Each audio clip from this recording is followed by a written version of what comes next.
হোয়াটস everyone, কেমন আছেন আপনারা সবাই? আশা করি আপনারা সবাই বেশ ভালো আছেন। তো আজকে চলে আসলাম সি প্রোগ্রামিং রিলেটেড আরো একটি ভিডিও নিয়ে। তো গতদিন আমরা দেখেছিলাম সি প্রোগ্রামিং রিলেটেড একটি প্রবলেম, এবং গতদিন আমরা হোয়াইল লুপ দেখেছিলাম, এবং আজকেও আমরা সি প্রোগ্রামিং এ কিভাবে আমরা ডু হোয়াইল লুপ ইউজ করতে পারি সেটি আমরা আজকে দেখব। তো আমি ভিডিওটি বেশি বড় করতে যাচ্ছি না। তো ডু হোয়াইল লুপ দিয়ে আমি সেম প্রোগ্রামটি করব। গতদিন আমরা কিভাবে একটি নাম্বারের ফ্যাক্টরিয়াল আমরা বের করতে পারি সেটি আমরা দেখেছিলাম গতদিন। তো আজকেও আমরা ডু হোয়াইল লুপ দিয়ে কিভাবে ফ্যাক্টরিয়াল বের করা যায় সেটি আমরা দেখব। তো তার জন্য আমি কি করব, এখান থেকে আমাদের যে ক্যালকুলেশন সেই ক্যালকুলেশনটি অবশ্যই সেম থাকবে।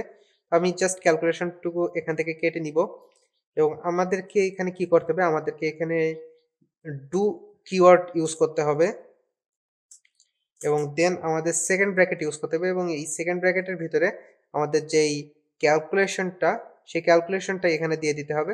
এবং অ্যাট লাস্ট আমরা কি করব, এখানে একটি হোয়াইল দিয়ে দিব, এবং হোয়াইলের ভিতরে কি থাকবে, হোয়াইলের ভিতরে আমাদের যে কন্ডিশন যে পার্টটুকু সে কন্ডিশনটুকু থাকবে। অর্থাৎ আমরা হোয়াইল লুপে কি করেছিলাম, আমরা হোয়াইল লুপে অ্যাকচুয়ালি প্রথমেই একটি কন্ডিশন দিয়েছিলাম এবং দেন ক্যালকুলেশন করেছিলাম, রাইট?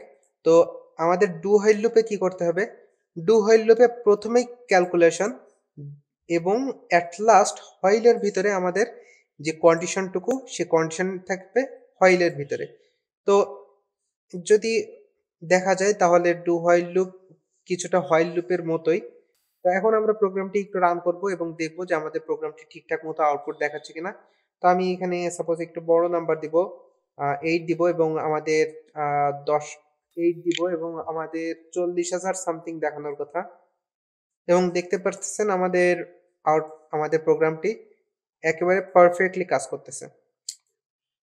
সো এই ছিল actually do while loop. Do while loop এবং হোয়াইল লুপ কিছুটা সিমিলার, যে কারণে আমি এক্সট্রা টাইম ব্যয় করতে চাইনি, আপনাদের যাতে টাইমটি সেভ হয় তার জন্য আমি সেম প্রোগ্রাম আমি ডু হোয়াইল লুপ দিয়ে করে দেখালাম।